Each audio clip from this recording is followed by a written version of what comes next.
Hello and welcome back again Savita classes 1992। आप सभी का कैसी चल रही है तैयारी? देखो, आपको तैयारी अपनी पूरी ओके फिट रखनी पड़ेगी। हम कर रहे हैं विक्रम सेठ, उनके इम्पोर्टेंट वर्क्स में आपको करा रही हूँ। उसी सीरीज में आज हम करेंगे पोएम कलेक्शन जो 1990 में आया, all you who sleep tonight. ये पोएम्स हैं। ये एक रिमार्केबल कलेक्शन है पोएम्स का जो विक्रम सेठ ने लिखी। ये कलेक्शन क्रिएट करता है एक बहुत बड़ी वैरायटी टॉपिक्स की।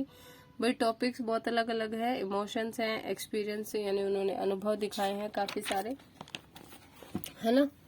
तो वो क्या दिखाते हैं, उनकी लिरिकल एबिलिटी और एबिलिटी की वो भाई गहराई से इमोशंस को अपनी कविता के थ्रू कैसे जगा सकते हैं।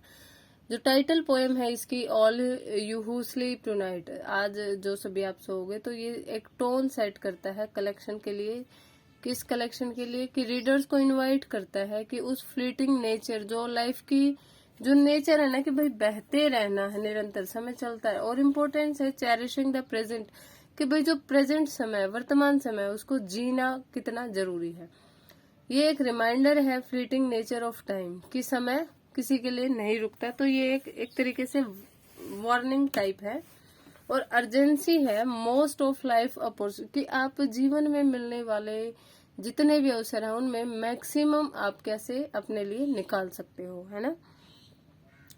थ्रू आउट द कलेक्शन, पूरे कलेक्शन के दौरान जो विक्रम सेठ है वो एक्सप्लोर करते हैं अलग अलग थीम्स को, अलग अलग विचारधाराओं को, जैसे लव, लॉस, लॉन्गिंग यानी दूरियां, और इंट्रोस्पेक्शन, एक दूसरे के साथ जो भी रिलेशन है।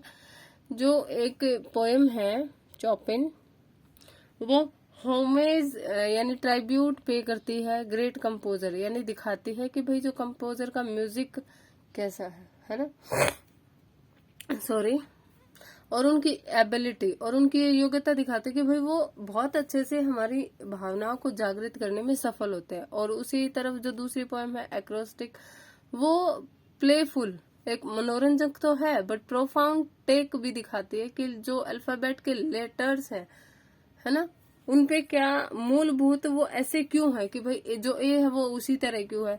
तो इससे आपको एक हम उसके डीप डिटेलिंग में भी जाते हैं और थोड़ा सा हमारी माइंडसेट को भी प्रेजेंट करती है। ज्यादातर जो पोएम्स है वो डील करती है इंट्रिकेसीज, रोमांटिक रिलेशनशिप्स को दिखाती है ना। और अनरिक्विटेड लव, मतलब शर्तहीन, अनकंडीशनड लव जो होता है ना। और जो वेकफुलनेस है वो पेन दिखाती है, लॉन्गिंग, यानी लवर्स जब वापस आता है या लवर्स जो चला गया है उसके जो डिस्टेंट लव है, लॉन्गिंग पेन है ना, उसको दिखाती है। While the frog and the Nightingale, ये दिखाती है डेस्ट्रक्टिव पावर, कि जेलसी जो होती है ना, जलन की जो भावना होती है वो बिल्कुल डेस्ट्रक्टिव होती है, यानी खत्म करने वाली होती है रोमांटिक कॉन्टेक्स्ट में।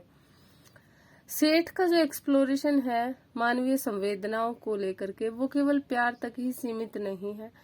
जो एक पोएम है फाइनिक्स एंड द टर्टल में, वो री इमेजिन करते हैं शेक्सपियर की पोएम को, दोबारा से इमेजिन करते हैं और मेडिटेशन करते हैं डेथ और रीबर्थ पे, कि भाई डेथ हो गया, दोबारा जन्म हो गया। सिंबलाइज करते हैं बर्ड से, माइथोलॉजिकल बर्ड्स दिखाते हैं जो कि मतलब मिथ्या में ही लगते हैं, हम सोचते हैं कि ऐसा होता है।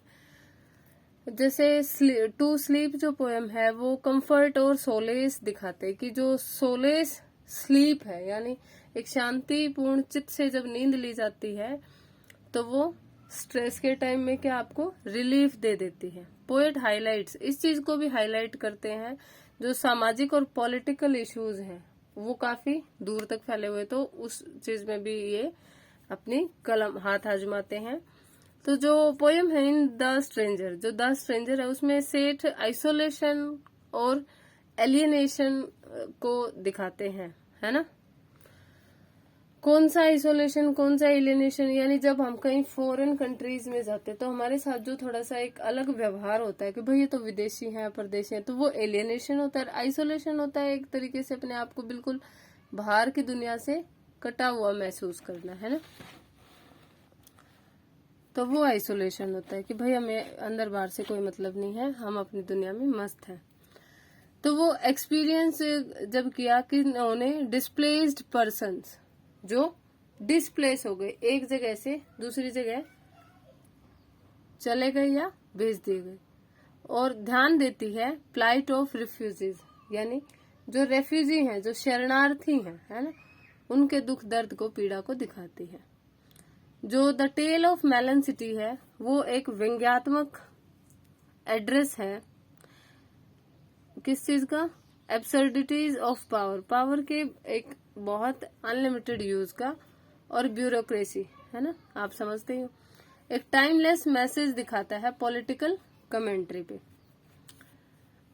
कलेक्शन में ऐसी पोएम्स भी हैं जो ब्यूटी ऑफ नेचर, प्रकृति की सुंदरता को और सिंपल लाइफ के जॉय को क्या प्रेजेंट करती हैं, सेलिब्रेट करती हैं। द फ्रॉग जो है वो एक ज्वलंत चित्रण प्रस्तुत करती है आपके सामने नाइट, जो समय का सिरेनेड होता है एम्फीबियंस का, जैसे जब रात्रि में सब शांत हो जाता है तो अजीब अजीब सी साउंड आती है ना। वाइल जो दूसरी पोएम है the frog and the Nightingale, वो दिखाते कि फ्रॉग बहुत हार्शली क्रिटिसाइज करता है नाइटिंगेल के सॉन्ग को, है ना। सेट का जो एक्सप्लोरेशन है ह्यूमन फीलिंग्स का, ये हो गया। ये मैंने 2 बार लिख दिया क्या, और इमेजिन करते हैं, मेडिटेट्स करते हैं, पोएट हाइलाइट्स ब्रॉडर थीम, ये दोस्तों 2 बार हो गया है। द कलेक्शन में ऐसी पोएम्स भी, ओहो सॉरी, ये मैंने 2 बार नोट्स में बना लिया, आई एम मिस्टेकन। चलिए नेक्स्ट देखते हैं इसमें क्या आता है।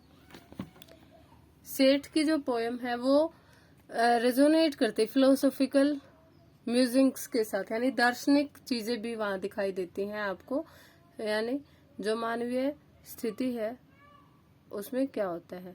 जैसे दाउ थ्रू लव्स ग्रेट पावर, ये जो पोएम है उसमें वो रिफ्लेक्ट करते ट्रांसफॉर्मेटिव पावर दिखाते हैं लव की, यानी बदलाव वाली, इंडिविजुअल्स को शेप करने में। यानी कहते हैं ना कि प्यार में इंसान अंधा हो जाता है या प्यार अंधा होता है, तो बेसिकली जब हम प्यार करते हैं सामने वाले से, तो अगर हम सामने वाले को कोई चीजें नहीं पसंद तो हम कोशिश करते हैं कि हम अपने बिहेवियर में उन चीजों को चेंज कर दें। जो अनदर पोएम है डेथ, वो फोकस करती है मोर्टेलिटी पे, मृत्यु पे, और इनएविटेबल पैसेज ऑफ लाइफ, अतुल्य जो मतलब सबके लाइफ का जो भाई रास्ता है वो अलग अलग होता है। जो स्टैंड आउट पोएम है जैसे in the far north east of Russia, ये पॉइंट करती है, आपको दिखाती है आर्कटिक लैंडस्केप, वहां के दृश्य कैप्चर करती है, उसकी बिल्कुल अलग करने वाली निखरती हुई ब्यूटी, और धैर्य दिखाती है वहां के लोगों का, इनहेबिटेंट्स जो वहां पे रहते हैं। सेट की जो डिस्क्रिप्टिव विवरण करने वाली जो योग्यताएं हैं वो रीडर्स को डुबा देती हैं बिल्कुल हार्श लेकिन चमत्कारिक अमेजिंग वर्ल्ड में, है ना।